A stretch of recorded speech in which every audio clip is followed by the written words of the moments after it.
All right. Thank you, everyone, for joining us and for your interest in Lacan Toronto's teaching sessions. It gives me great joy to introduce Daniel Tutt. Daniel Tutt is a philosopher with a focus on psychoanalytic theory and Marxist thought.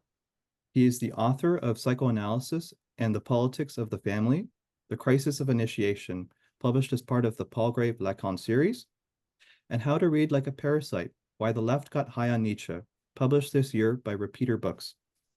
His essays and interviews have appeared in journals and magazines such as Historical Materialism, European Journal of Psychoanalysis, Philosophy Now, In Analysis, Jacobin, and in collections on psychoanalysis and culture.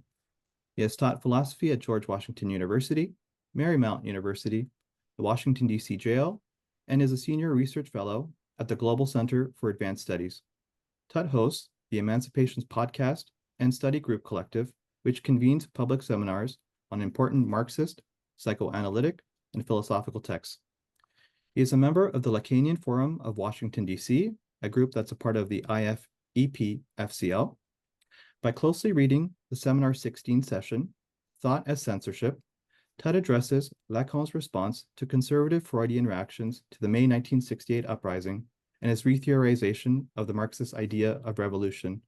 Again, great pleasure, great joy to welcome Daniel Tutt to present Lacan and the Desire of the Left. Daniel, please. All right. Well, good afternoon. Thank you, Tej, for that very warm introduction. Thank you, Judith, and everyone else that has decided to spend their Sunday afternoon with us. I'm very honored to talk to you today about Seminar 16 and Seminar 17. I will confess, and I hope that it's all right, but I have been quite excited in preparing this presentation, so I've given it a new title. I felt like Lacan and the Desire of the Left was a bit vague. The new title of today's presentation, and then I'm just going to read it, it's about 9 pages, and I have a few slides later to share, is called The Logician or the Savant, Lacan's Reinvention of the Marxist Intellectual. And of course, I'm happy to share the paper with anyone that wishes to read it once I'm done. In the wake of May 68, Lacan convenes his 16th seminar From Another to the Other, and his audience is full of Marxist intellectuals eager to understand the fallout from the May 68 uprising. Lacan proceeds to engage in a sustained and rigorous engagement with Marx, drawing on an analysis of Marx's Capital, especially Volume 1, Chapter 7 on the production of absolute surplus value. Marx is understood by Lacan to have discovered what Lacan calls the capitalist subject. And if Saussure has thus far aided Lacan in his formula that a subject is what may be represented by a signifier to another signifier, Lacan will say that Marx deciphers this very process, but in economic reality, where the subject of exchange value is represented with respect to use value. And in this exchange, there is something produced at the level of the exchange, and this is what Marx calls surplus value. Lacan will argue that Marx theorized the production of surplus value, but that the preconditions of this production of surplus value is ultimately based on a loss of enjoyment and on a structural renunciation of enjoyment that is part and parcel of the exchange of commodities that occurs in capitalist social life. For Lacan, it is Marx who locates what is lost and what must be renounced by the agents in any labor process. Now, before May 68, Marx is not a major reference in Lacan's teachings. Saussure is the privileged theoretician of representation. But in Seminar 16, Marx becomes the theorist of production. Lacan's general thesis regarding Marx's insights is that the unconscious, as the production of enjoyment, and Marx's insights into the social production of value follow the very same logic. They follow the same structural contradictions, and this is the law of production for the sake of production. If a subject is what may be represented by a signifier to another signifier, this is exactly what Marx deciphers. The subjective value is represented with exchange value is represented with respect to use value. Now, in Seminar 16, Lacan is interested in historically locating when surplus enjoyment or surplus jouissance becomes what he calls out in the open. Or put differently, when did the capitalist world system become able to quantify this surplus enjoyment? This, incidentally, and as a side point, is why Lacan is drawn to Blaise Pascal, because Pascal is a thinker who provides a philosophical and theological solution to the moment when capitalism absolutizes the market. The absolutization of the market and surplus enjoyment means that surplus enjoyment is brought out into the open. This is a moment that causes a crisis in the field of the other. It is around the time of Descartes and Pascal, and it creates a breakdown in the belief structure of God. Basically, you could say that the rise of early modern capitalism foments an atheism and produces new forms of perversion. It creates, therefore, a crisis within the clergy. And as a side point, one of the most famous texts in French Parisian life at the time was a book called The Hidden God by Lucien Goldmann, who was a very well-respected Marxist scholar.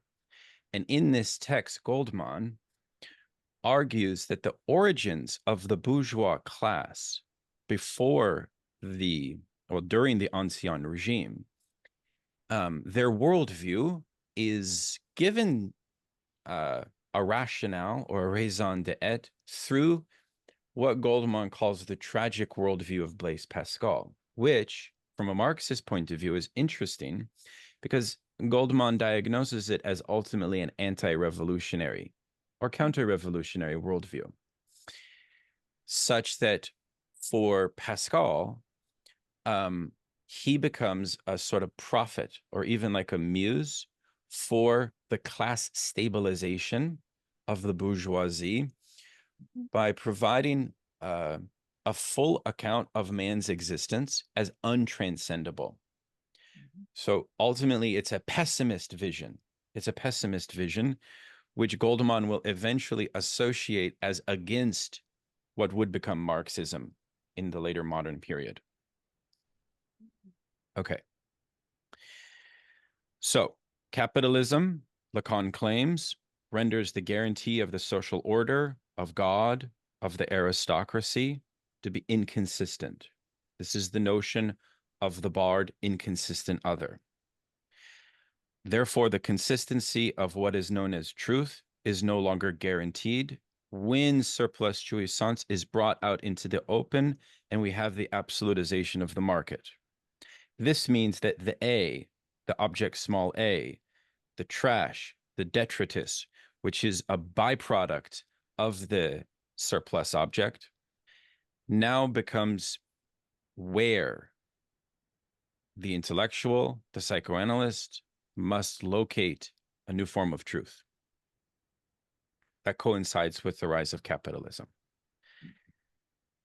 The moment in which capitalism emerges is when surplus enjoyment could finally be counted, could be quantified, and made into units, and this occurs around the 16th century. Science becomes unified into a new type of knowledge that is now governed by this single market operation. And the capitalist discourse, which Lacan will theorize in 1972 in Milan, 6 years after Seminar 16, unleashes what Lacan calls a new type of anarchic power, a power that is divided against itself. And this undoubtedly is connected with the rise of science, which, as a form of knowledge and power, cannot control capitalism. So science and capitalism clash. I want to share my screen to give you a quote of this, since I know that it's quite complex. Okay. this is from seminar 16. You all can read this if you'd like. We call capitalism, I'll just read it, that which we are included in the relation to jouissance in a way that is characterized by the ridgeline of its purity, as it were. What is known as the exploitation of workers very precisely involves the fact that jouissance, being excluded from work, provides them, by dint of that very fact, and in the same way I mentioned earlier regarding the point at infinity, with their entire reality. This is what brings on the sort of aporia that is suggested by the new meaning, which was absent from its ancient context and is without precedent acquired by the word revolution with regard to the domination of society. Okay. So therefore, capitalism is a new Masters Discourse, which has a new theory of revolution that Lacan is also trying to theorize throughout Seminar 16. Okay. Now, Lacan begins the first few sessions referring to May 68 as what he calls a truth strike, in which the apparatus of capitalism has seized the revolutionary desire of the protestors. However, the leading Marxist intellectuals, some of whom are in the very seminar room that Lacan is teaching in, fail to grasp how and why the 68 rebellion failed. Therefore, I want to argue that Seminar 16 should be read as a sustained criticism of the Marxist intellectual, as much as a theoretical elaboration on the novelty of Marx's contribution to science and politics, which I've hinted at in my opening remarks. Now I'm going to move to my next section, which I have entitled Lacan's Critique of the New Marxist Clergy. What is Lacan's critique of the Marxist intellectual? The first point that Lacan repeats throughout the seminar is that the Marxist intellectual has become a dogmatic clergy. And as a new clergy, Marxist intellectuals have seemingly failed to see or read how the truth of the strike of 68 really is operating. Now, there's an important class dimension here, which is that the Marxist intellectuals affiliated with the PCF, the French Communist Party, if you didn't know, it's quite important to realize many of them were behind the stopping of the student rebellion of 68 so that some normalcy could come back. So you have a paradox occur in which the Marxist revolutionary, largely but not exclusively affiliated with Stalinism, is on the side of the liberal state apparatus in saying, let us halt the revolutionary movement. Let us halt the rebellion. Precisely because the Communist Party had a foothold, unlike it does today, within the wider parliamentary system, right? So they had an interest, therefore, in stopping this feral or fervent rebellion, right? Which was the largest sustained rebellion in modern times in the core Western regions against the capitalist system. That's May 68. Let us look more generally regarding Lacan's views about the Soviet system and the Chinese system of state communism. Lacan will argue that the taking of power in these locales has not subverted what he calls the capitalist subject. So therefore, Lacan is not theorizing a bipolar world. No, his claim is that we have a unipolar world, at least at the level as he's theorizing the subject of capitalism. These revolutions have not subverted the capitalist subject or the capitalist discourse. Lacan argues that there has been a modification in the modern Masters Discourse, and this is what he calls the capitalist discourse. Now, this modification, importantly, has made the proletarian position, the working class, if it is to be subversive, it must take on a hysterical position, which I'll talk about later. At the same time, Lacan is also arguing that capitalist exploitation effectively frustrates the proletariat of his or her knowledge by rendering their knowledge as useless. He says this on page 32 of Seminar 16. Quote, this happens as a subversion where what gets returned to him, the worker, is something different. Namely, what gets returned to the worker is the master's knowledge. And this is why Marxist politics has only changed masters. For the worker or the proletariat, I'm using these terms synonymously, truth is not in the place of knowledge any longer. Okay. Now, as I mentioned before, the figure who embodies the clergy of Marxism is the Marxist philosopher Lucien Goldmann. And Lacan will say glowing things about Goldmann, but he will also refer to Goldmann as what he calls a dupe and as a priest. Goldmann had recently published a book on Immanuel Kant from a Marxist point of view. And in this text, Goldmann argues that Immanuel Kant must be read as the first socialist, and that Immanuel Kant's kingdom of ends, which many of you, if you've taken Intro to Philosophy, will be familiar with this idea in Kant's Ethics, is about the construction and the achievement of humanity being capable of seeing itself finally as a plural, as a we. This is related to Kant's writings on cosmopolitanism as well. For Goldmann, Marxist revolution entails the construction of this we. The worker must identify with the we of the proletariat. Therefore, the worker must build a Weltanschauung, a worldview, and the Marxist intellectual must also be capable of criticizing the bourgeois ruling class worldview. Lacan, on the other hand, argues that the Marxist, quote, around every truth that claims to speak as such to a totality, to a worldview, he's taking on the idea of worldview, Lacan says, prospers a clergy that obligatorily lies. To serve the field of truth necessarily leads to lying. Okay. What you can say then for Lacan is that a worldview produces a reality that is a problem because it does not account for lack or negativity. For Lacan, the proletariat, therefore, should be thought, must be thought, as the identification with the subject of the unconscious. Therefore, you could say the failure of the Marxist Priest is that the proletariat did not create a new party that was capable of galvanizing an identification with a class worldview that adequately accounted for lack and negativity. Ultimately, what's at stake is how is the Marxist intellectual to understand the alienation of the proletariat?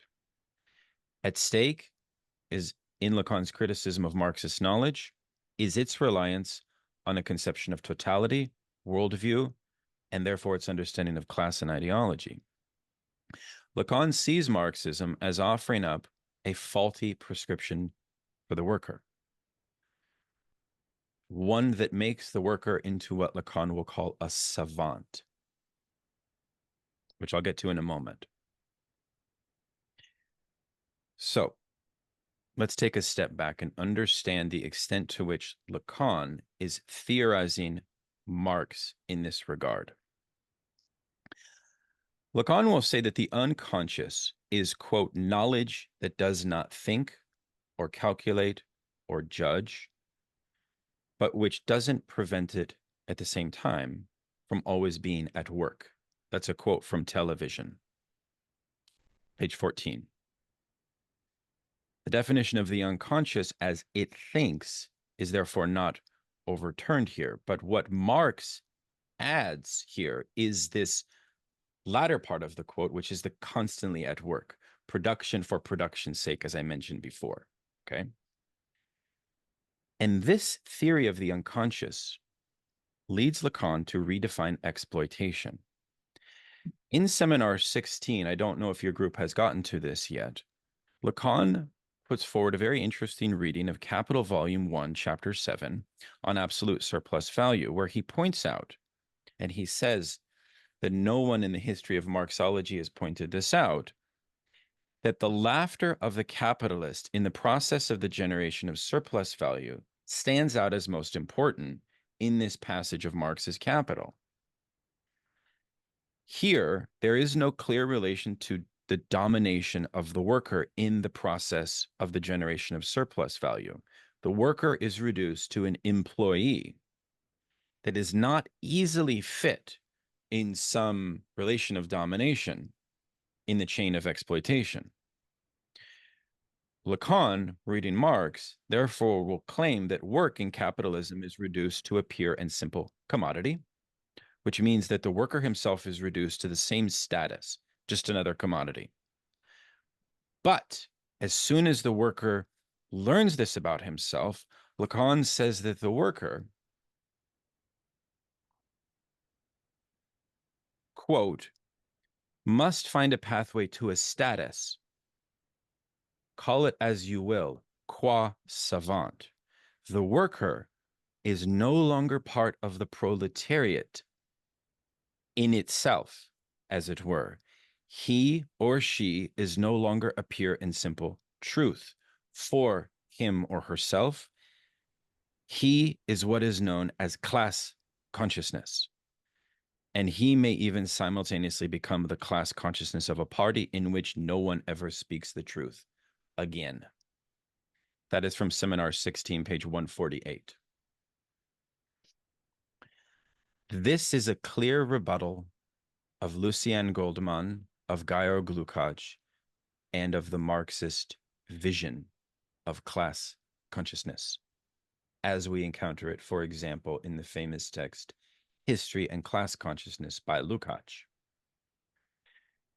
Incidentally, I did an interview on my program with Dominique Hones, who's a great specialist on Lacan, and he informed me that when Lacan was a young surrealist, it is very likely that the French intellectual milieu he was swimming in, since they were all reading Lukács's History and Class Consciousness religiously, was definitely familiar with this argument. So when you read that section from 16 that I just quoted, keep that in mind, that this is a criticism of Lukácsian Marxism. In the dialectic of the in itself and for itself, the alienation of the proletariat as commodified labor power is thought, and this self-consciousness grants the proletariat a class consciousness, for Lukács, that is capable of locating the totality of the system of exploitation of capitalism, and thus it's capable of initiating a dialectic that could galvanize a consciousness capable of realizing the collective interests of the class. What this means is that Marxism, for Lacan, must have a dose of psychoanalysis in order to understand the failure of class consciousness.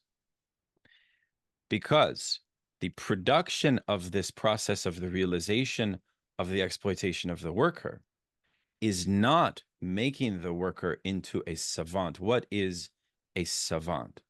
We can define a savant, as Lacan defines it in Seminar 16, as a subject who possesses savoir-faire, which is a knowledge for how to get around, for how to have a good time, a knowledge for how to make things happen,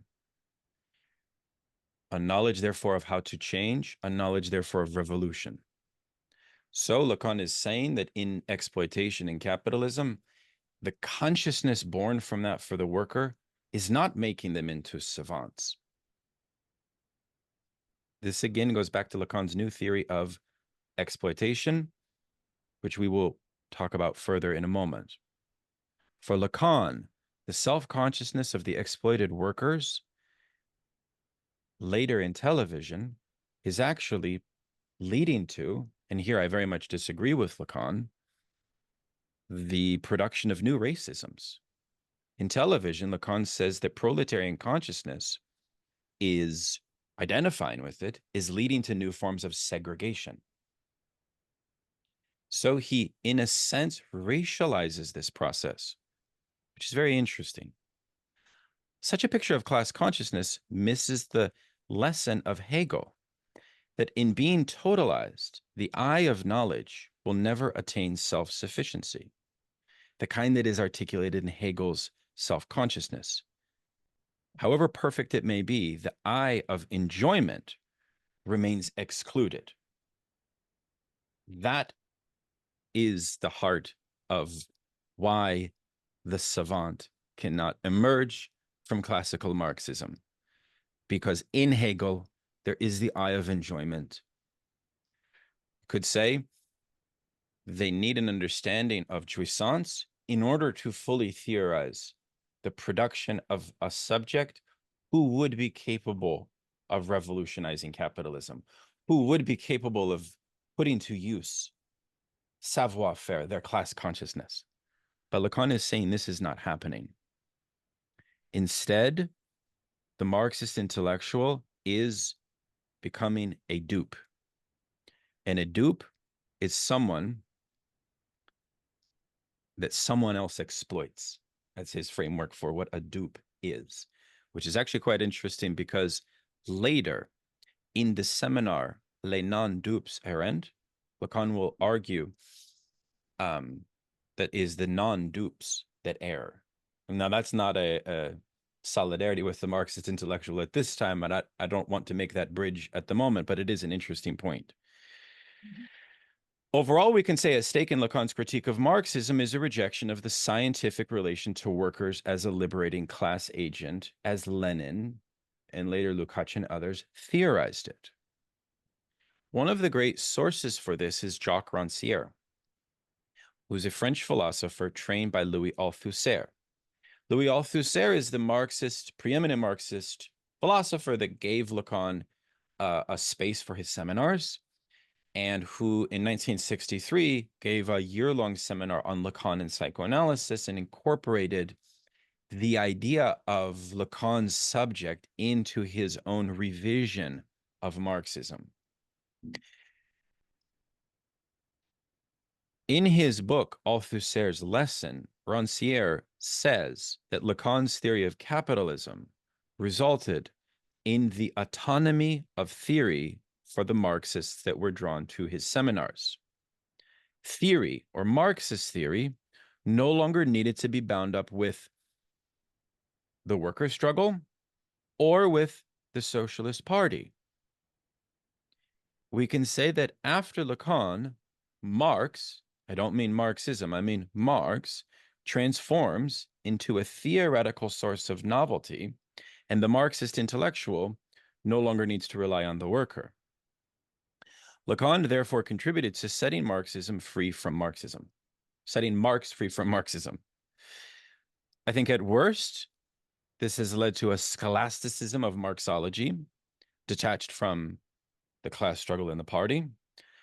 But it is also, in this quote I'm sharing here with you from Rancière's Althusser's Lesson, led to a theory of exploitation that I have hinted at before. There's more to be said, but just giving you a taste of it, based on a logic of subversion.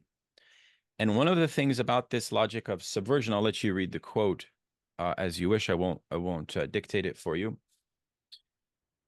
is the idea that there's nothing to be saved, let's say, or located as emancipatory within the field of ordinary capitalist exploitation, right?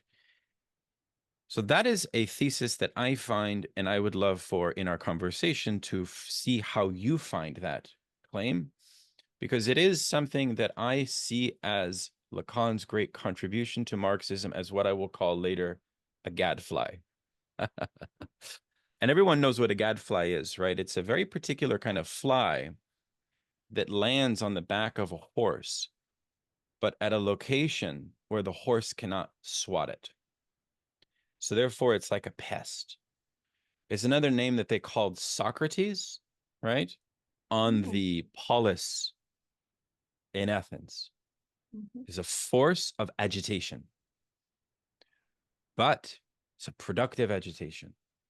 So we have to think Marxism anew with Lacan. We don't have to reject Lacan. After all, that would be giving into something quite vulgar, I think.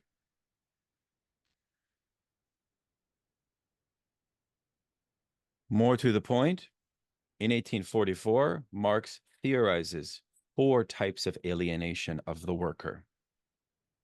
The worker is alienated from the product of their labor, from the process of their labor, from the act of production of their labor. They are separated from other workers in society, and they experience self-alienation.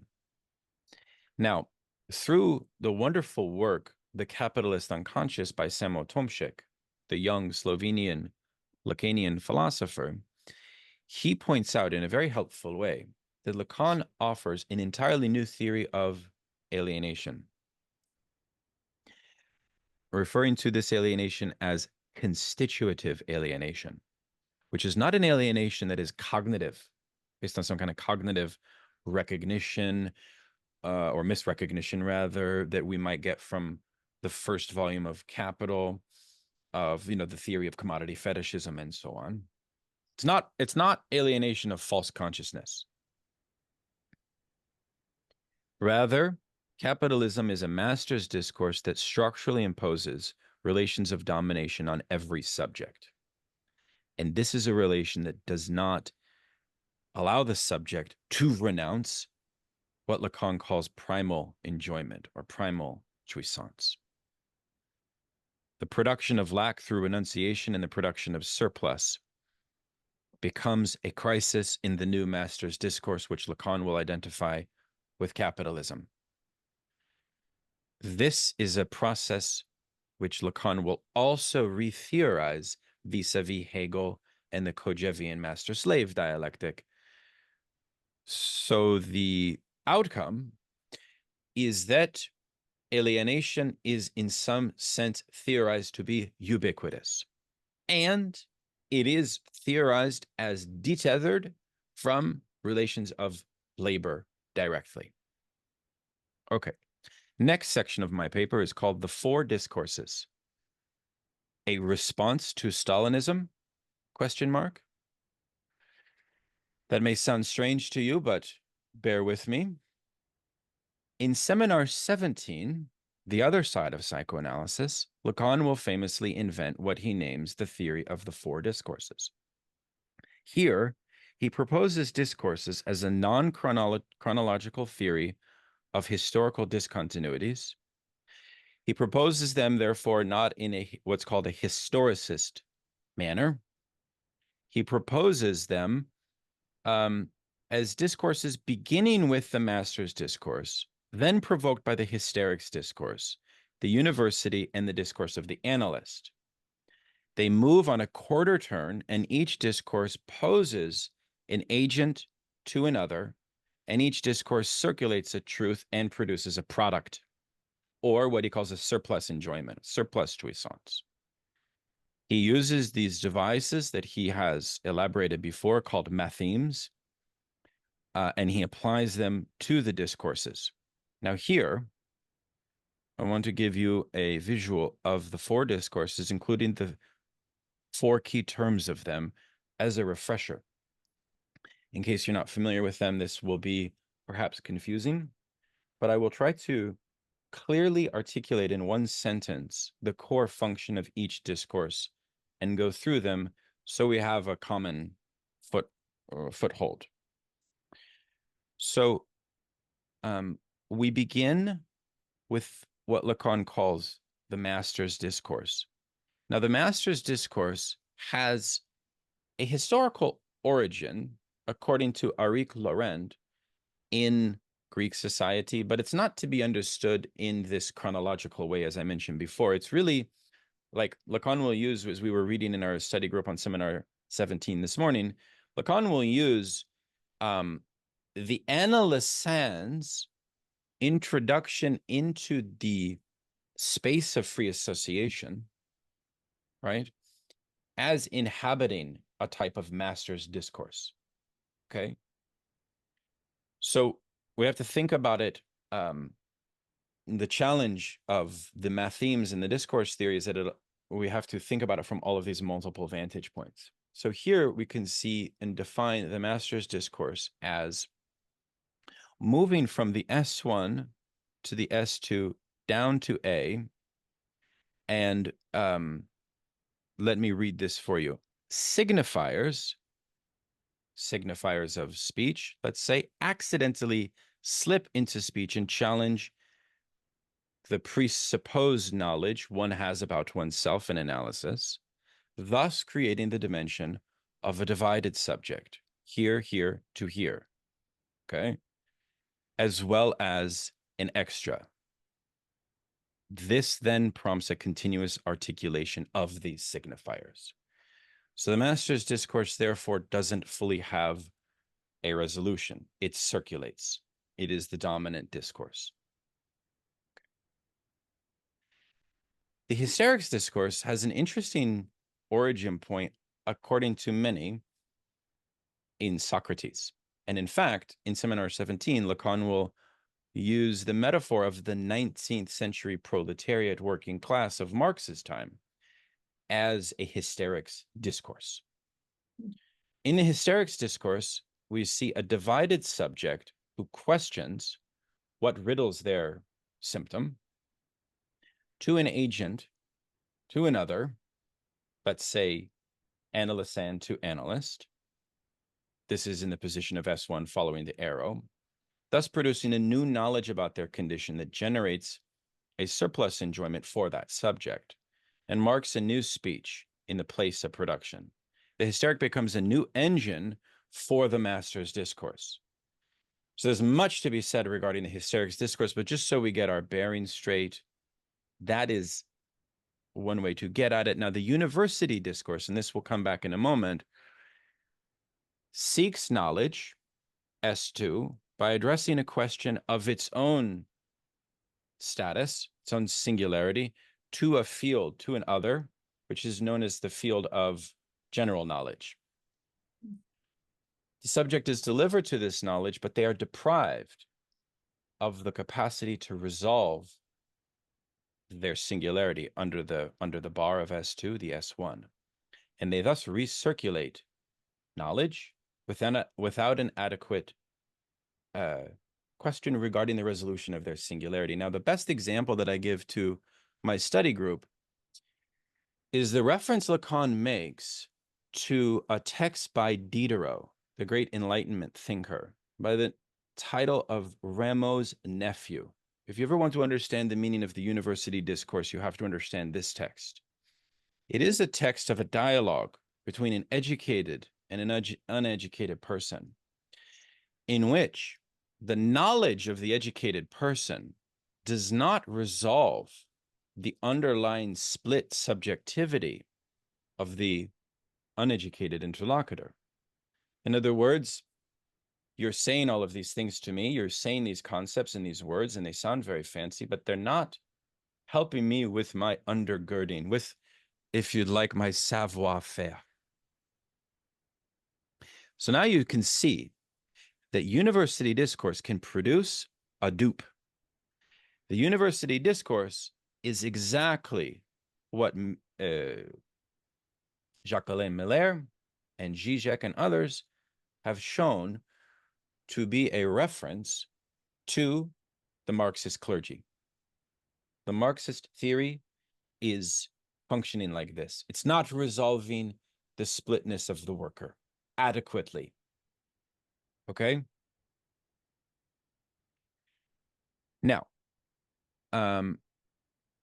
it's important that we situate Lacan's wider treatment of Marxism in the context of Soviet Marxism at the time, especially Stalinism. But I don't mean Stalin, the dictator or head of state.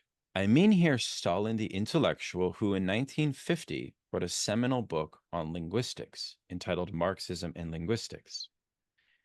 In this text, Stalin broke from orthodox or classical Marxism by assuming that historically changes in infrastructure are not reliant on language.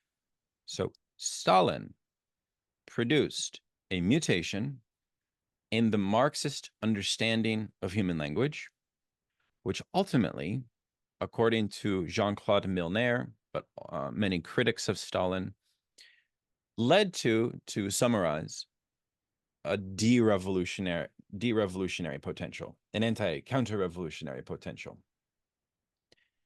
Because for Stalin, language was decoupled from what in Marxist theory is called the superstructure. And therefore, historical breaks are not thought, as was thought prior to this intervention, as expressions of class worldviews or expressions of class formations. Language is rendered almost as a static force. Here I'm summarizing very vulgarly, pardon me, but I'm just trying to give you a sense of this because a lot of people don't know about this. We can say that Stalin had shut down the class struggle in Soviet society. He also called for an end to the dictatorship of the proletariat. And this is not to mention the purges and so on. For Lacan, we can say that the praxis of psychoanalysis rests on interpretation. The subject that psychoanalysis requires, insofar as it interprets, is the subject that science requires, insofar as it's constituted by a major break. And every major break has the structure of an interpretation. So, in Milner's incredible book called The Clear Oeuvre, The Clear Work, recently been translated by Northwestern University Press just about 4 or 5 years ago, you have to understand Seminar 17 and the production of the Four Discourse theory as Lacan seeking to differentiate himself from a theory of history as Stalin had developed it in the wake of his 1950 intervention into linguistics. Therefore, as I've been trying to argue, Lacan is inserting himself in the center of Marxist intellectual thought. Yes, is there a comment, please? Who had inserted themselves into linguistics? Marx, Stalin, Lacan. Lacan, so I'm building off of the work of Jean-Claude Milner. Yeah. And Jean-Claude Milner was a student of both Chomsky and Lacan, and he wrote a book called The Clear Oeuvre about Lacan's teachings. Mm-hmm. And when we get to the point of the development of the four discourses, Milner argues that the logic by which we can understand them politically is that they are a response to alternative theory of history, power, and language, as was being peddled under Stalin.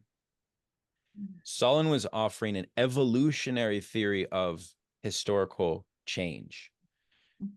At stake is a question of how does history undergo concrete forms of mutation? At stake is what is sort of the effect of a revolution at the level of the speaking being or at the level of language. And Stalin's conclusion is basically that language is autonomous from both the base and the superstructure. That's why I called it anti-revolutionary. Mm-hmm. Lacan is inserting himself in this debate with Kojève. Now, who is Kojève? Kojève was a state philosopher of the Soviet regime. He himself is aligned with Stalin in many instances here. Oh. Lacan is seeking to differentiate himself from both Stalinism and Kojève, largely through Kojève. Okay? This is a beautiful reading that I owe to Milner. Okay? Now, if you read Seminar 17, The Other Side of Psychoanalysis, closely, you will see that the university discourse refers to the ossification of bureaucratic knowledge in the wake of Stalin. And again, as I mentioned, this is how we can understand this idea that Marxist intellectuals have become dupes. The impotency of Marxist theory in either addressing the truth of the rebellion of 68 or in making the proletariat into a savant. As I mentioned, Lacan argues that the socialist taking of power has not subverted the capitalist subject in the Soviet sphere. Marxism had therefore become a university discourse in which the function of struggle has not prevented it from giving birth to what, for the moment, is indeed the same problem that confronts us all, namely the persistence of a Masters Discourse. So therefore, as you can see, in the university discourse, as you see on the screen, knowledge as S2 is what occupies the dominant place. And that would be, if you are applying this, would be the Marxist theory, would be in the state of the agent as the S2, okay? And we can also read Lacan's four discourses more generally as a theory of history that aims to address an implicit error in Stalinism, namely its progressivism and evolutionary theory of history. At the same time, Lacan is developing, concurrent to this, a theory that I want to turn to now of rebellion and the logic of rebellion, right? In Seminar 16, he asks, what does it mean that the students are striking in Prague to obtain what the slogan was at the time, freedom of thought? This demand of freedom of thought is an entirely different logic of revolt than the rebellion of the French 68 students, which was a strike that demanded both truth and enjoyment without constraints. That was the demand of 68. And it was these precise demands for enjoyment and truth without constraints that capitalism was capable of short-circuiting. What psychoanalysis offers to this revolt is the notion that an unconscious knows nothing about non-contradiction. And therefore, it's only the study of logic that will allow the Marxist intellectual to identify something undecidable in thought, in the thought of the masses, and that is the prohibition of enjoyment at an organic level. Psychoanalysis offers the Marxist a new logic for reading how one acts in such a way that the division between truth and knowledge not become attached in a purely imaginary way to a fixed point. In other words, you could say a maxim of Lacan would be, only psychoanalysis will make Marxist theory non-duped. Okay, final section. Lacan on rebellion, the gadfly of Freudian Marxism. Okay, I'll start with a quote. To repeat, from Seminar 16, Lacan says, in May 68, the protesters cried out for truth and jouissance. It certainly does not suffice to aspire to jouissance without constraints when it is clear that for every being included in language, jouissance can only be articulated in the register inherent to both of them. The register of the remainder or leftover or scrap that I defined as surplus jouissance. Okay. So I want to argue that Lacan presents us with a general logic of rebellion. His insights in this regard are elaborated in more detail in Seminar 17, where he portrays the rebel as a tragic hero who learns that human jouissance depends on a transgressive movement, which ultimately reaffirms the very laws, social norms, or taboos against which it directed its protest.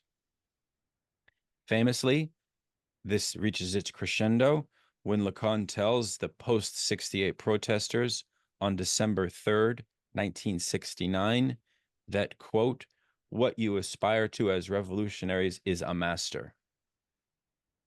You will get one. This phrase has been interpreted as some type of pessimist position par excellence.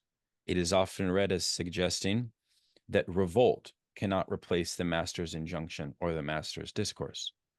But why? I believe that Lacan suggests that the rebel, and here he means the abstract rebel, any rebel, risks becoming the speculative double of the eternal master, whether that master be one's own imaginary relation to the police the law of the father, or to some ego ideal. The rebel's liberationist ideology veils the master's power in the act of revolt. This is Lacan's abstract lesson. The rebel, therefore, fulfills the foremost precondition of the master's continuing to function as power. The very intensity of the revolutionary desire that the rebel sends into the communal system ends up coming to repeat itself on the far side of the other's lack of response. The state, the power holder, the boss, the management. The rebel or revolutionary, therefore, shows a love for escaping the master's discourse. But this love for escape or rupture mires the rebel in their own specular image.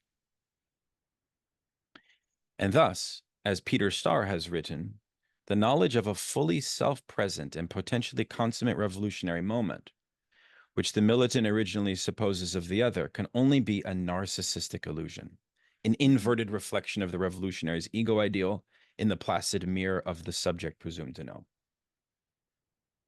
The fact that the rebellion does not present this consummate moment of rupture that is not narcissistic can be understood as a tragic insight of Lacan, a tragic insight that he offers to any would-be revolutionary. Lacan thus gives us what we might call an anti-philosophical orientation. The rebel is taking the act of their rebellion as a truth of truth, and Lacan is pushing against them at a metaphysical level in favor of a different step-by-step form of rebellion. Lacan, therefore, prefers to read rebellion as an oscillation between hope and despair.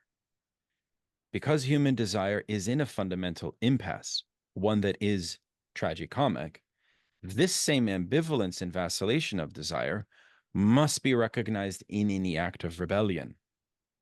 We can say that what interests Lacan in rebellions is that they render a power more absolute for being reduced to the words that signify the power that they revolt against.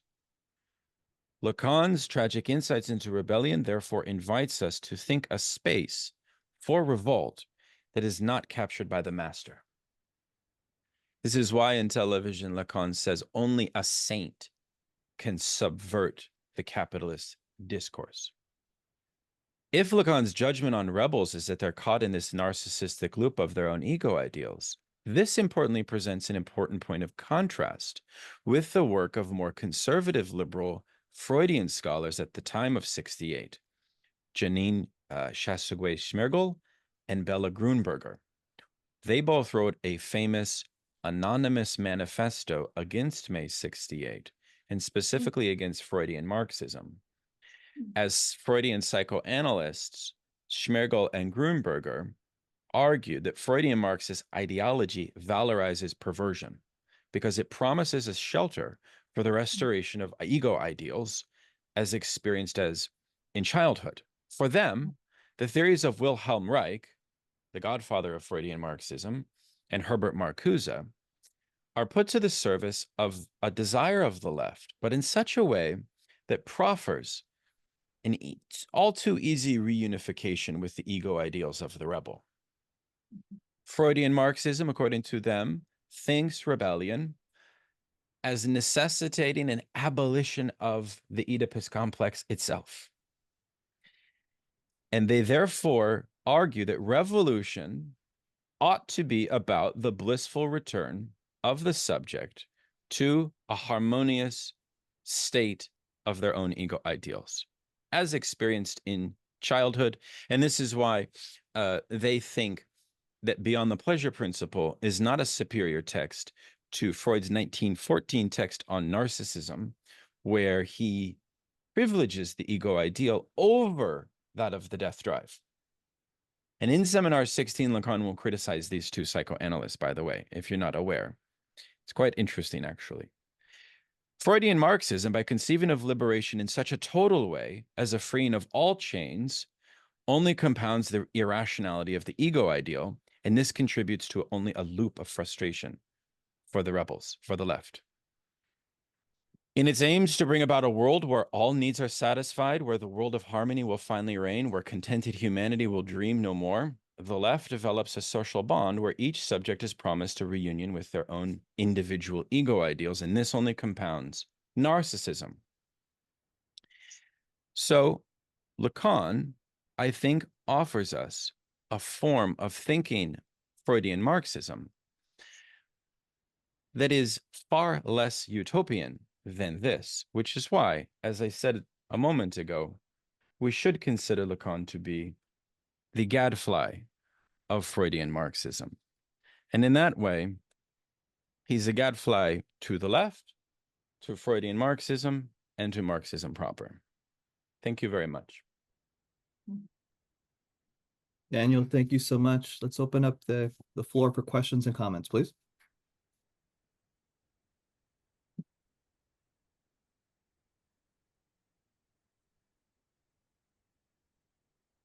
Hopefully I didn't go too long, Tej. No, that's Judith, I have a please. question.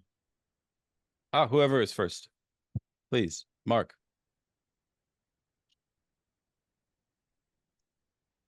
Let me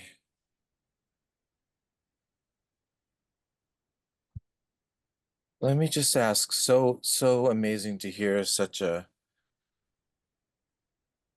thought out critique of Lacan's view of the Marxist intellectuals, and the way in which you indicated that Lacan was trying to redefine alienation. And I guess we did read that part of the early seminar 16 on alienation, I think back in September. And I always wondered how this idea relates back to the alienation that we supposedly experienced during the mere stage. And I think that Fink identified various stages of this alienation. It's not that simple. And I think you almost in explicitly answered the question, maybe by the end. I don't know if I'm understanding this correctly, but in relating the revolutionary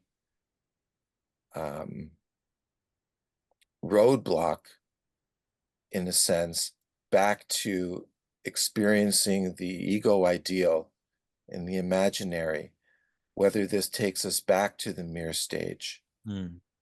So thanks. Thank you very much. Well, you see, it's quite interesting because a big concept here is, of course, the Weltanschauung, and Lacan, through his elaboration of the theory of the imaginary, right, will argue counterintuitively for both Marxism, but also for the psychoanalyst that I mentioned a moment ago, who, because you see, Freud wrote a book on psychoanalysis and the worldview. And they think that psychoanalysis should be understood as a science with a, as bound up with the propagation of a worldview, in some sense.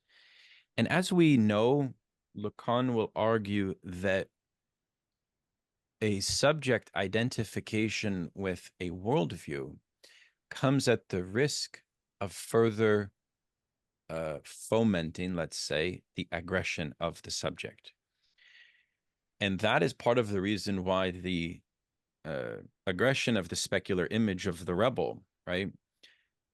Why Lacan is a gadfly to the rebel is because Lacan can instruct the rebel about logically, remember the logician or the savant, yeah?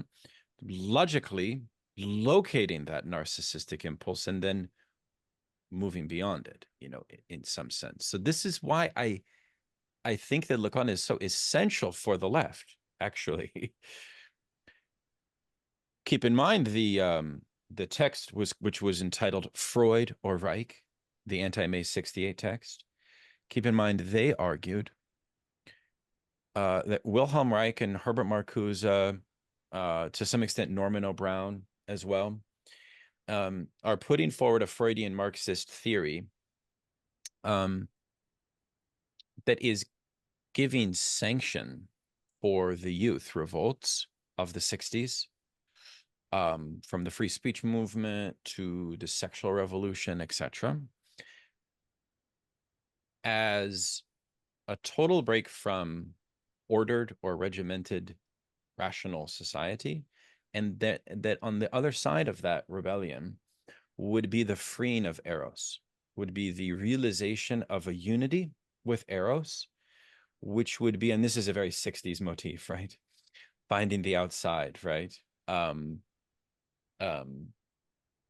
know, tuning in and dropping out, right? That whole idea of the other side. There's a reason why Lacan gives Seminar 17 the name Other Side, I think, right? By the way, I mean, Lacan had a lot of things to say praiseworthy about many Freudian Marxists.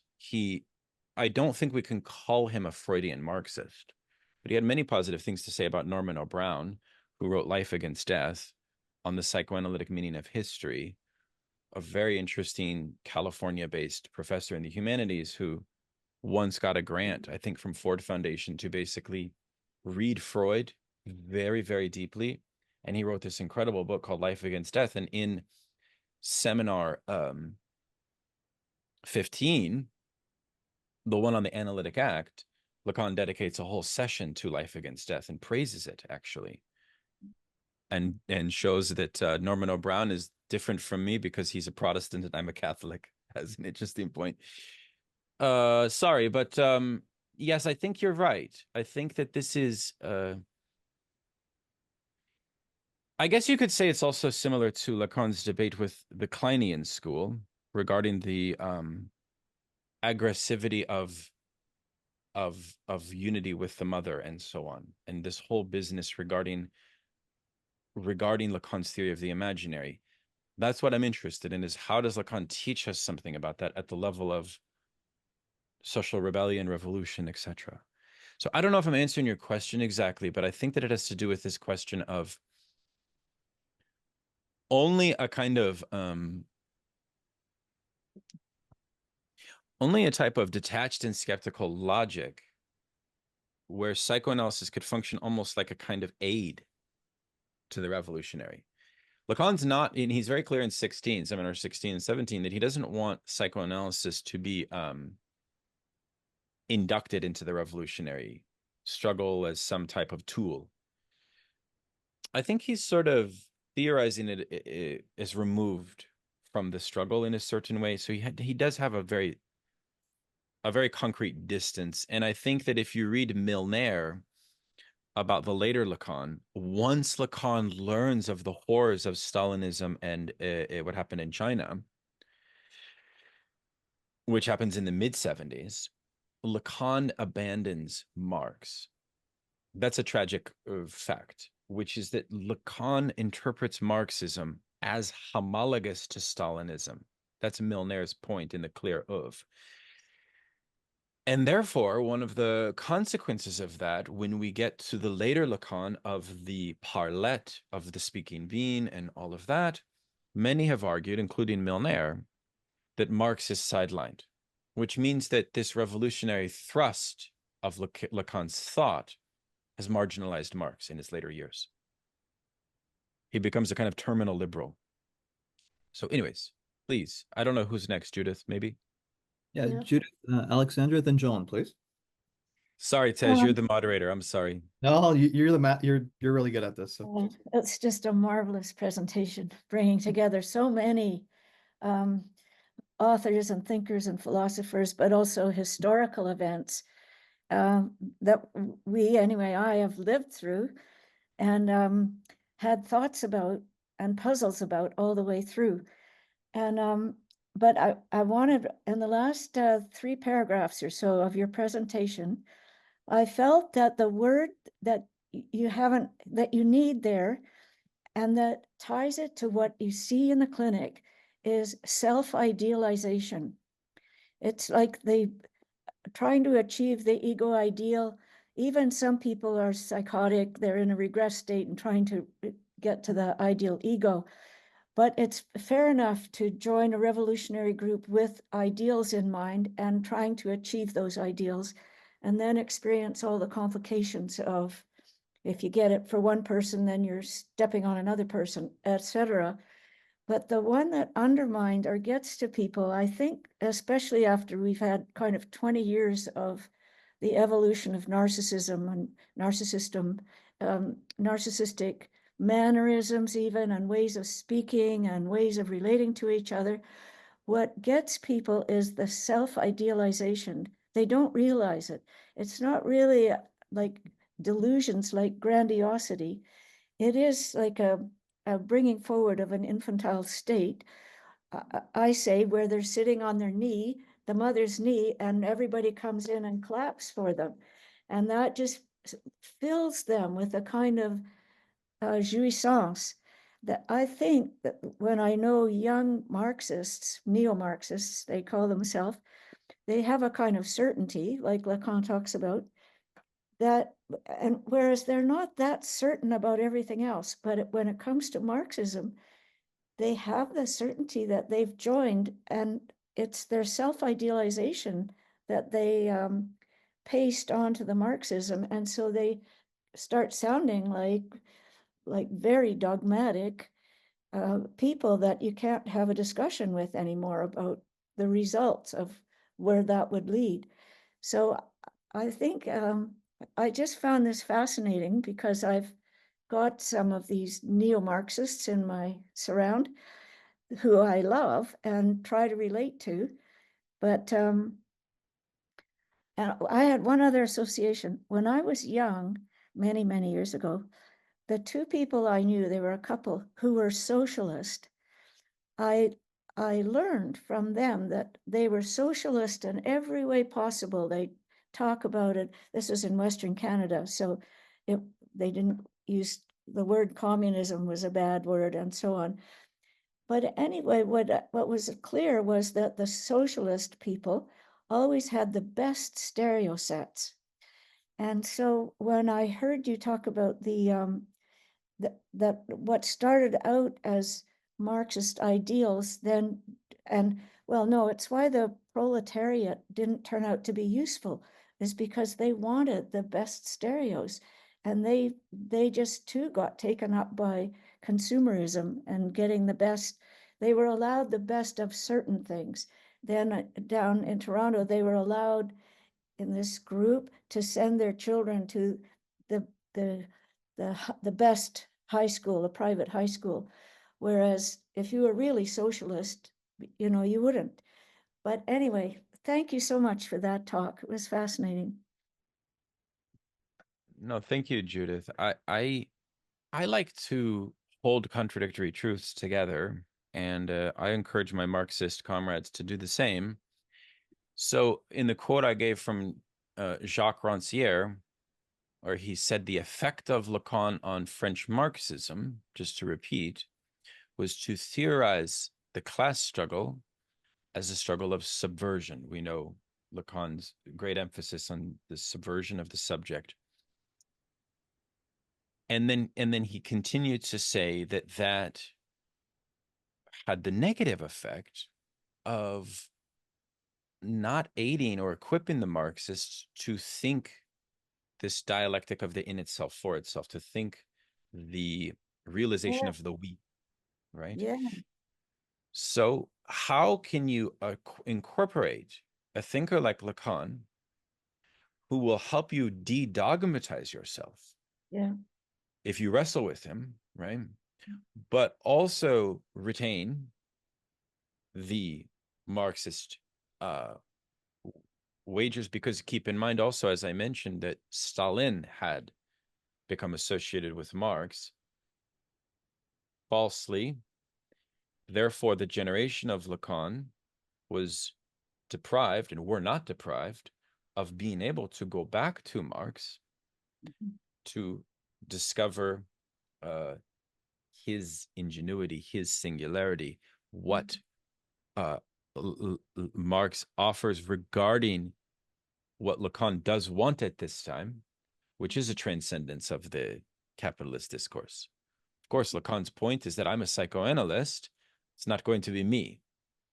I'm not going to pose as some type of, maybe Marcuse would do that.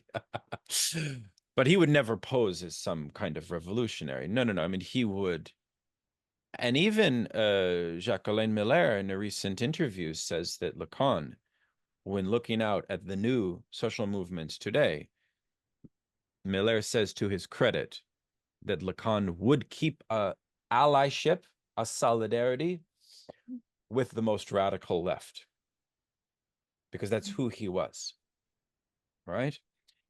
Doesn't necessarily mean that he is the radical left. In what sense? In what sense was he who he was, the most radical left? Well, Miller lists a dozen organizations that sought Lacan's wisdom, well, not wisdom, but his insights, yeah. And they were the most radical feminists, Maoists, etc. Cohn-Bendit, the leader of May 68, Daniel Cohn-Bendit, Lacan put this man in his trunk of his Jaguar and drove him outside of town. He's the leader of the 68 rebellion. Lacan is given home after he's abandoned by the IPA, by Althusser, the great Marxist thinker. I think it has to do with Lacan's early connections to the avant-garde, to Salvador Dali, to surrealism, to André Breton, etc. He's always been interested in the margins and in subject positions that are expressive of, I mean, that's the question, is ultimately, is this theorized through the structure of hysteria, right? There's a big debate that we have about Lacan's theory of 68. He will later say in the Milan lecture that the capitalist discourse produces a crisis both of perversion and hysteria, right? So I don't know. I mean, I guess, Judith, I'm just trying to say that, I mean, Milner thinks that Lacan's relationship to Marxism ends in the mid-70s. And once he turns to Joyce, you really don't see any other reference to Marx. So it's an interesting point. I just wrote an article about that, actually. And that is actually why, Judith, most Marxist Lacanians, and there are many, don't care for the late Lacan. They rarely talk about the speaking being. I mean, they might talk about the sent home, but it's not that frequent, in my opinion. Okay, anyways, please. Can I talk? Yes. Okay. Thank you so much, Daniel, for your very interesting presentation. What I want to say is that I'm born in '61 in Romania, so I am a witness of living in a communist country, every day being exposed to this dictatorship and to the jouissance of all kind of masters of these ideologies like Marx, Stalin, Lenin, so on. And it's a big difference between theory and practice. That's what I want to say. To live in such a dictatorship and just to make theories about ideologies in a democratic country, it's a very big difference. Okay, what I would like to say is also that I observed a lot of people that are suffering from burnout syndrome, from too much working, let's say, kind of being workaholic, addicted to working. And it's part of our moral to be a good worker. Time is money, money is time. But my question, because you are working with this seminar 16, what I appreciate very much is that Lacan is making reference on page 91, 92, on this idea of well-being, bien-être, das Gute, das Wohl. And he is observing with a lot of subtlety the fact that le principe de plaisir, the pleasure principle of Freud, became anti-pleasure principle, because the well-being is not the well-being. Why? Because we have to make a lot of effort to consume well-being industry and objects. And then he's going back to the antique ethics. He's going back to Cicero, and he's talking about otium cum dignitate. So he's talking about the asceticism of pleasure. He's talking about the peace of mind. So I am where I do not think, maybe. So my question is, how do you see this idea of going back in a circle to the ethics of yes, because you mentioned Socrates very often, for instance, and how do you see this idea of contemplating dolce far niente? So in this context of critique of capitalism, you understand my question? Thank you so much, Alexandra. I really appreciate that. And I very much enjoyed this section that you're referring to, where Lacan says that the capitalist discourse has developed historically in such a way that it does not lead to the fulfillment of pleasure. It leaves the question of the pleasure of the agent in abeyance, and therefore the well-being of the subject of capitalism is fraught, is exhausted. I think you said this notion of burnout, of overwork. It's a huge motif in contemporary critical theory. We have one of the most widely read texts in contemporary critical theory is Byung-Chul Han's The Burnout Society. And one of the things that I have sought to theorize is the way that capitalism, unlike the ancient Greeks, the ancient society, which Lacan will theorize later in 16 as well as in 17, as preconditioned based on a particular valorization of the slave's labor, preconditioned on otium. And otium, just on the page that you referenced, on a couple pages later, he talks about otium, which is a very important category in ancient philosophy. Greek philosophy refers to non-idle leisure time, productive leisure time. Capitalism eliminates that precise time from us. This is one of its problems that Lacan locates. You see the difference? Capitalism gives you otium only on a very circumscribed condition that it is of non-labor and non-production, but it doesn't allow the subject to think a third version of otium, which would be productive, like only gives this to the scholar, or to the, in an ideal sense. But even modern scholars don't feel that they have too much otium. Just go ask one of them. They will confess they don't, because they're forced to do all of this bureaucratic extra work and so on.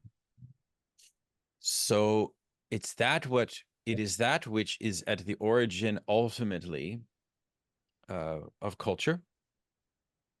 As one of Nietzsche's great insights, that culture is afforded by a class of people who do not engage in formal labor, but engage in a type of pursuit and productive activity that is qualified as otium, which is productive leisure, again, defined as productive leisure. So capitalism does not want anything to do with that quality of social existence. Socialism And here I don't mean the state communism of the 20th century. I mean the long history of socialism going back to the 19th century has been the source politically in the Western countries, but then later beyond, for the introduction of otium. So I would argue that socialism is in a dialectic with liberalism, whereby socialism stands for the demands of the workers. Socialism stands for the demands of the exploited. And the demands of the exploited would be and will be about a world in which our free time can be productive. Because without that, culture ossifies. Absolutely. So that's my first thought when I think about I elaborate this in my latest book on Friedrich Nietzsche as well. I have a whole section on otium. Because it is interesting, right? It is sort of a theory of time and pleasure, right? Because it's a different type of it's like, you know, Lacan uses the reference of like the free time that capitalist subjects are given is this limited time to sort of go up to the mountain and go on a skiing trip. But then you have to, you know, famously recover from your vacation after that. It's, you know what I mean? It's not so the ancients therefore do offer a different modality of well-being. And I think Lacan is very interested in that. Yeah. Thank you. Thank you. We have at least 2 other questions, and I'd like to ask something on behalf of the reading group. Do you have time? May we please? Okay, Joan. Oh, definitely, yeah. That lovely. Joan and then Andrew Flores, and then I'd like to ask on behalf of the reading group a question, please. So Daniel, thank you so much for Hi, so Joan. many. Hi. Yeah, and I'm sorry, my camera. So all there is my photograph. I'd like to take this discussion down to the street if we can, down to the market, and talk about what's actually happening on the left now, like as a kind of identification at one end or a way of life at the other range of approaching it, and ask about the sort of pervading sense of either melancholy or like not despair, but definitely melancholy, and at the other end a sort of passion, you know, a search for the jouissance of the whole thing, of totally identifying with your ideals, your own ideals, your ideal self, and so on. Yeah, I guess that's what I'm asking you to comment on. Thank you. I'd like to take Lacan down there with us, if you would. Sure, I can try. I can certainly try. Well, you know, I mean, it's a big thing in Marxist thought. Some of the Marxists that Lacan referred to as dupes, as these bureaucratic dupes, like Goldman, you know, need a second appraisal. And we shouldn't take Lacan fully at his word, because again, as I mentioned, he's referring to a very specific conjuncture, which is not ours, which is a moment of Stalinist regression, both to Marxist theory proper, right? I mean, the Lysenko affair and many sort of cockamamie things emerged within Marxist theory, quote unquote, as a result of Stalinism, which forced dogmatic adhesion to its doctrines. We have the benefit of not relating to Marx that way.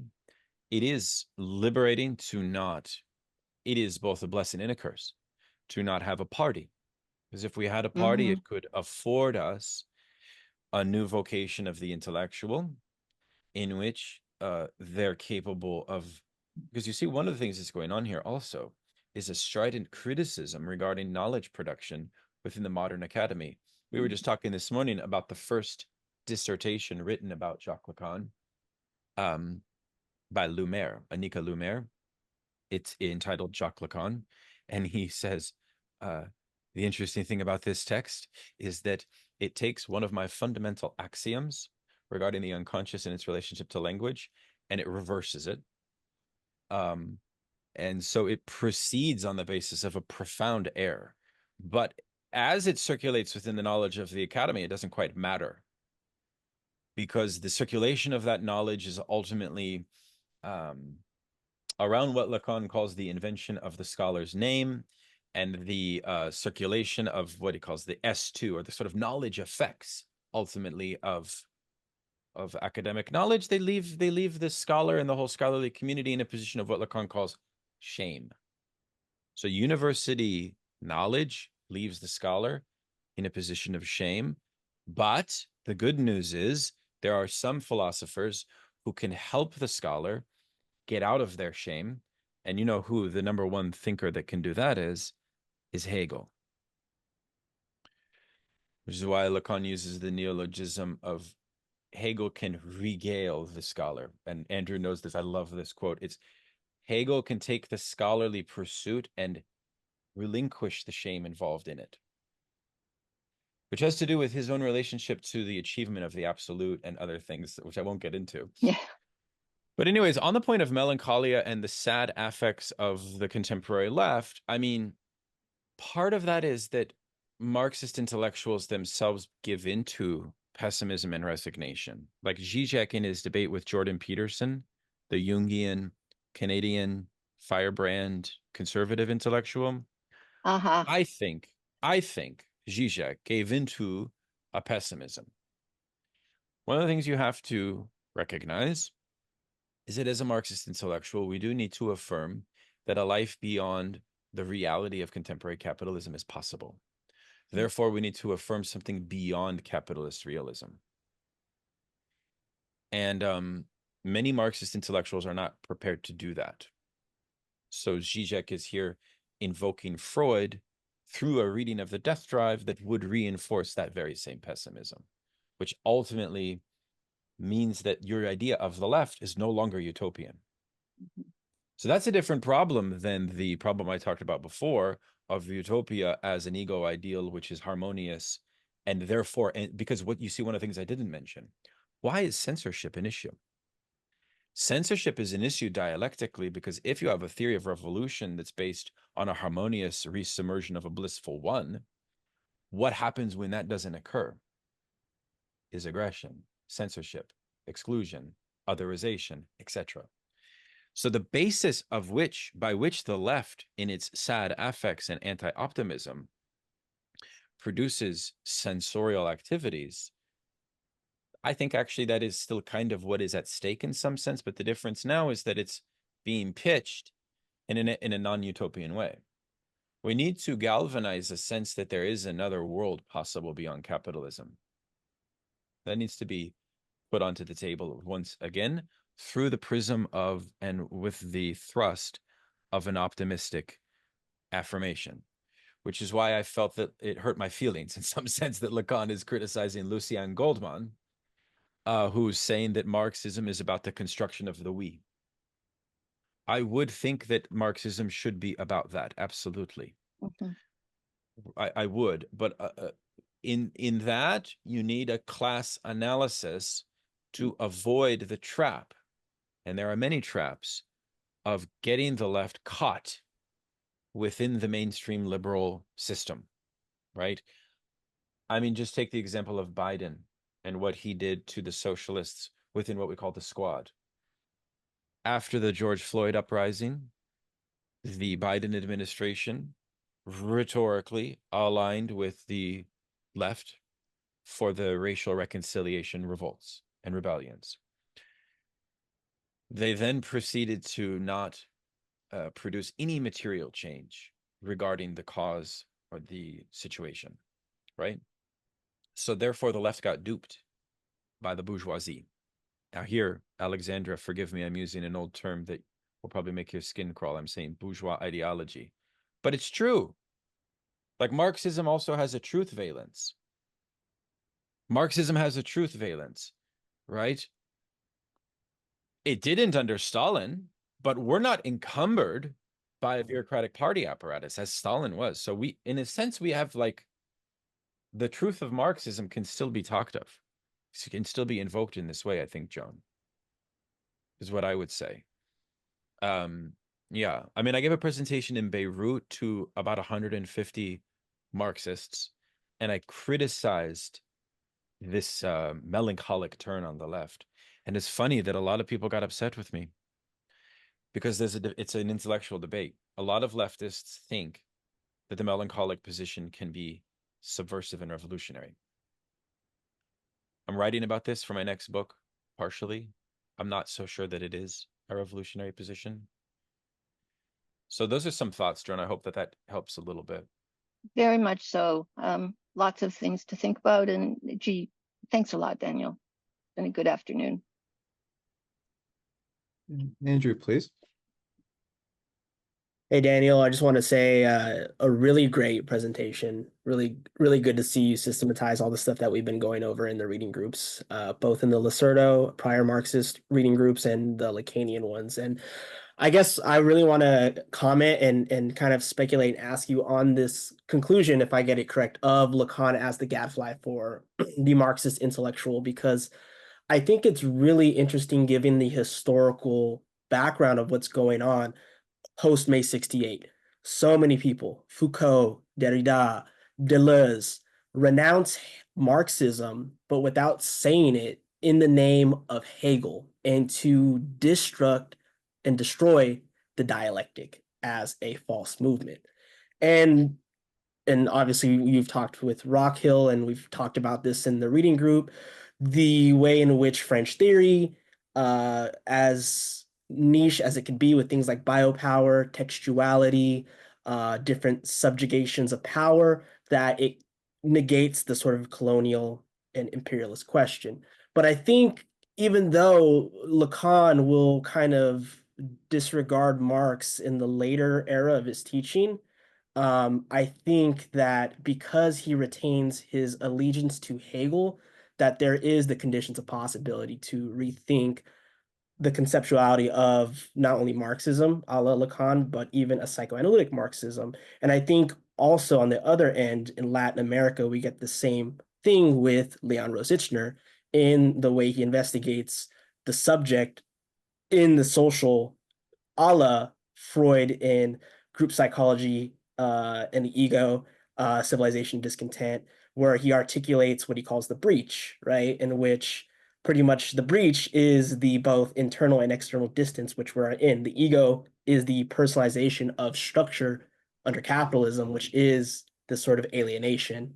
And I think like when you use psychoanalysis and then you combine it with Marxism, not in a harmonious marriage, but that the fact that they both get at a heart of an antagonism, it allows us to think something differently. And I know I'm getting this a lot from Bruno Bastille because you had this conversation with him, but I think it's really important to see like how not only Lacan rethinking Marxism, but in the way that Freudian Marxism is thought different from Reich, from Marcuse. And when you see Lacan do this, and then when you see someone like Rosichner in Latin America, this, even though he learned in France from Merleau-Ponty and wrote his stuff on Scheller, is not aligned with the sort of European, Anglo hegemony, but at the same time is still using European thinkers to get at the heart of an antagonism of political power and economic power using Freudian Marxism. And I want to know, like, pretty much the gagfly is pretty much the fact that no matter what the historical conditions are and the failures of communism, that there is still this sort of thing that we have to tether with that Lacan has been able to do, but mainly that psychoanalysis and Marxism are still here to sort of stay as a speculation. Yes. I mean, I think, this is very good. Lacan gave a lecture once in Chicago to a bunch of American psychoanalysts where he said, we should take Freud's maxim of ordinary unhappiness and say that at the end of analysis, if the analyst's end has achieved that, it is sufficient. And that kind of connects us back to Joan's point regarding melancholia and what you might call, because, one of the things I mentioned is that if Pascal, according to Goldman, and everyone should read The Hidden God, it's a wonderful book, because Lacan references that book and he likes it as well in his, because you're about to read Pascal, right? Everyone should read it. It'll be a wonderful secondary reading for your group. Pascalianism, as an ism, just like Lacanianism or Marxism, there are many isms, right? Has a certain class function. Its function is to preserve and mitigate a revolution of the class, in this case, the bourgeoisie class. Marxism, in Seminar 17, according to Lacan, says it should be understood as a social gospel that makes a declaration of a revolution from one discourse to another. And therefore, Marxism is so interesting for Lacan precisely because of its revolutionary insistence, right? So we have a situation today in which many Marxists have forgotten the meaning of revolution. That's the first thing we have to do is bring revolution back onto the table. Keep in mind, Lacan was dealing with a time in which revolutions were happening all over the place. The distinction I made between Prague, I mean, as Judith knows, between Prague and May 68 was two different scenes, two different demands. Lacan's a gadfly because he gives you a logic by which to analyze the speech of the protesters. Lacan, and you see this in Leclau, I mean, why does Leclau, one of the great socialist thinkers from the 1980s till his death just a few years ago, why does he study the slogans of the left so carefully? Why does he study the discourse of the left so carefully? He's getting that from Lacan, right? So that's what Lacan can give to the left, is taking the art of listening, which he's giving to analysts, and then actually using that as a political actor. To be able to locate the desire, to be able to differentiate dogma, to be able to differentiate knowledge from truth, right? To see the application of theory, to get a proper bearing, I think, on this question of subversion as well. I mean, I think that there's also a sense in which many Marxist critics, Andrew, have said that, well, Lacan's not useful for Marxism because his theory of alienation is not punctuated by historical. This goes back to the debate with Stalinism and the theory of the discourses as anti-historicist. So I'll be giving a talk on this on this claim soon, because I will confess that I have a slight agreement with the criticism of Lacan. And there are some Marxists who think that the entirety of Lacan's discourse theory propagates a type of subjective idealism, including Badiou. Especially Michel Kluskart, who will say that like his theory of the mirror stage is like a Kantian idealism. Exactly. They think exactly. So they think that it doesn't allow us to think the granularity of exploitation.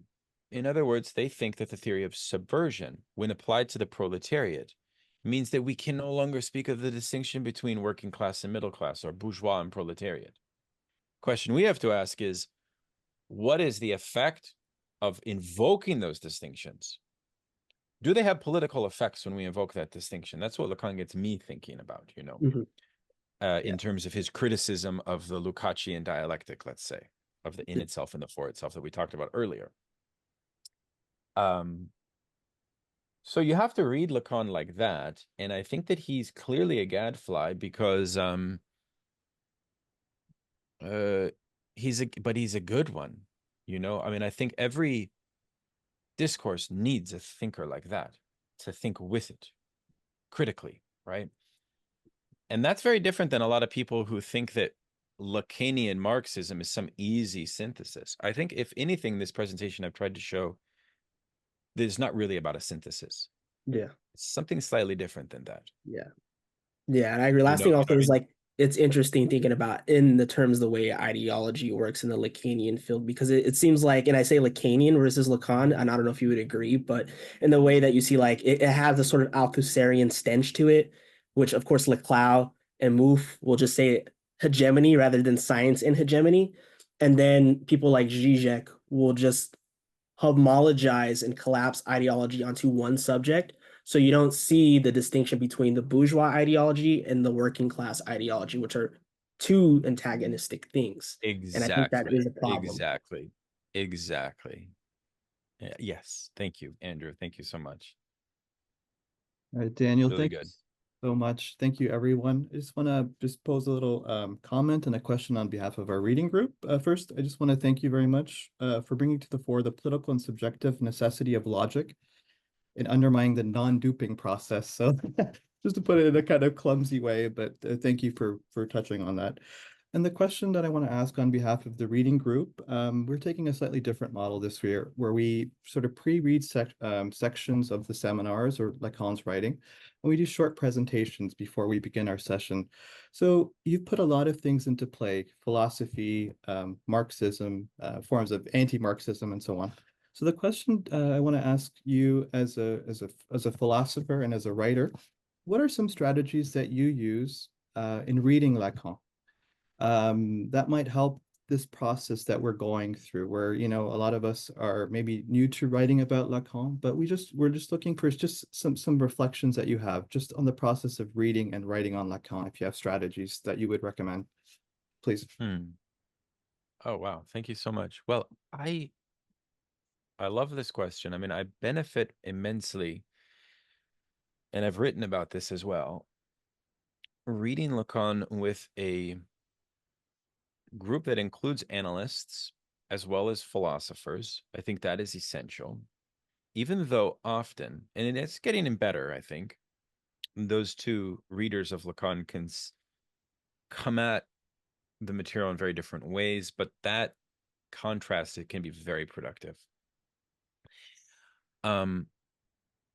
This idea of the +1 is quite interesting. I mean, I host numerous study groups on Lacan seminars, and one of the things that I've found to be true, and we don't take the approach that you just outlined, Tej, where you start with comments. We read line by line, and then we comment at the end of a section, and we debate and so on, is that the cogitation of and the sort of tension of a thought that Lacan can bring to bear and condense, which only he can do.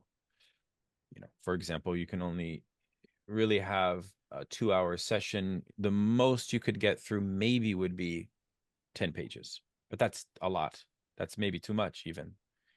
So that gives you a sense of the depth by which each line needs to be assessed. What I was trying to say about the +1 idea is interesting because in a certain way, I find the most productive comments to be from people new to Lacan, not the old hats. I'm not calling myself an old hat, but I mean, compared to others on this call, I am relatively new to Lacan, even though I've been doing it for almost 20 years. So what I mean by that is that there's a certain energy that is brought to bear that young readers of Lacan should be encouraged to speak up, because they can detect things that old readers of Lacan cannot detect. Because to truly read Lacan requires, I think, the immersion, heavily so, into the secondary literature on Lacan. And that's like my friend Gabriel Tupanamba wrote a book on Lacan, and the subtitle was Exercises in Lacanian Thinking. And I thought to myself, that's perfect, because Lacan is exercise. I always think when I take a hiatus from reading Lacan, it's like taking a hiatus from working out or going to the gym. You know what I mean? I don't mean to sound cute, but I think it's true. So I would recommend you organize your group like that. A good mixture of philosophers, a good mixture of analysts, a good mixture of young people. Artists too, artists. I'm sorry, did I not say artists? I No, should have said no artists. artist mentioned. My wife is an artist. I should have said, I know. Thank you. But these are my prisms, yeah. Because I remember the rush of reading Lacan in my 20s, right? Where I certainly didn't understand everything. That's the other thing, is this putting aside the mastery of French, let's put that to the side. I'm just talking about the conceptual question of mastery. It's a humbling experience because when you read Lacan in your 20s, you will not get to the heart of it, which is why the secondary literature is so vast on Lacan. And you know, a great secondary scholar of Lacan, a scholar of Lacan, has been able to provide a distillation of in a formalized way of what is actually taking place here. The only way to do that is by immersing yourself so heavily in every single reference that Lacan makes. Why did I discover Lucien Goldman? It's because I read Seminar 16, I think 7 years ago, and I saw this reference. And whenever Lacan recommends a book, I make sure that I read that book. So reading Lacan also introduces you to a wonderful bibliography in the history of thought, right?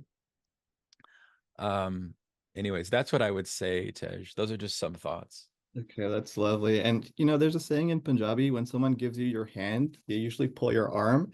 And I'm going to do this. If you could just answer, if we could get a question in from Gregor, and then we'll just wrap it up. Please. Oh, sure. Of course. Thank you. Yes. Thank you very much to the organizers and the speaker for this great lecture that just happened. And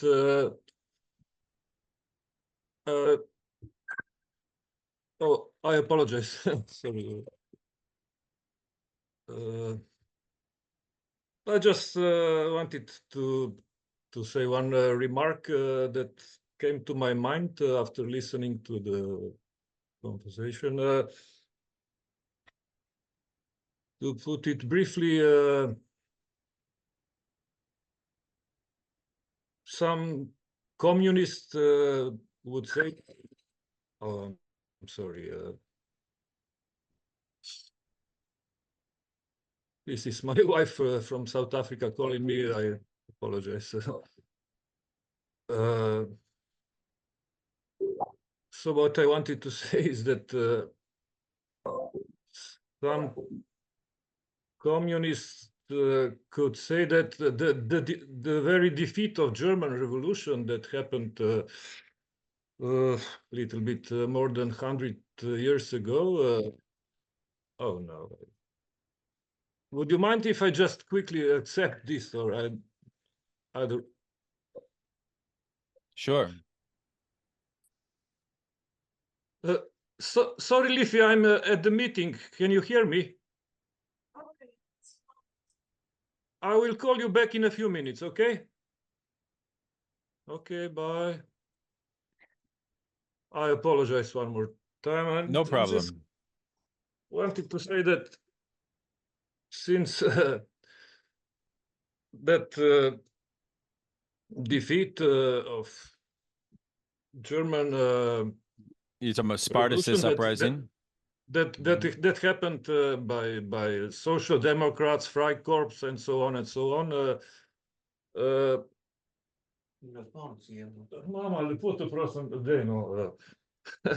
Sorry, just one more time. And yeah, it happened in the, let's say, revolutionary situation with many people, communists around the world expected that what happened, for example, in Russia will spread all over the world in a way, and so on. And yeah, some people, I think, believe that when that defeat happened, some world prospects for something similar like that finished in a way. I mean, my point is that the Lukács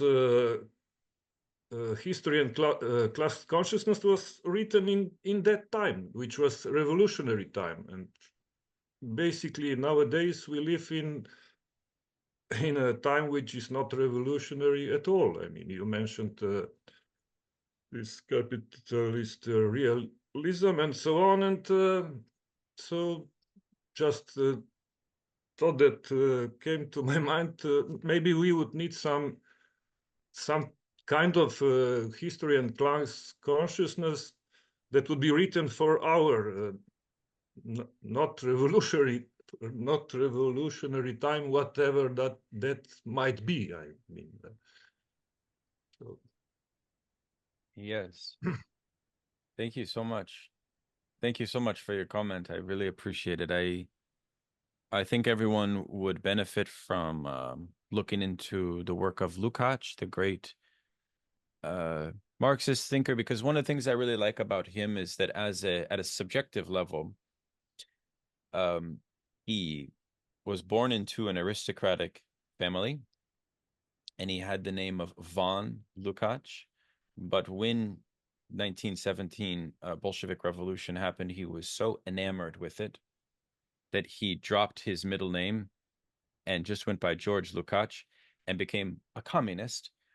But this resulted in a huge break with his close friend Max Weber, the famous German intellectual. So he had these incredible experiences in his life as a committed Marxist, and he dignified the meaning of Marxist thought and practice in a huge way. And his text, History and Class Consciousness, I think stands out as the one of the finest examples for how we might think the activation of a revolutionary sequence or process. But I agree with you, there are certain social and political preconditions that we do not have available, that he had available, right? That's a big focus of my work in Marxist studies.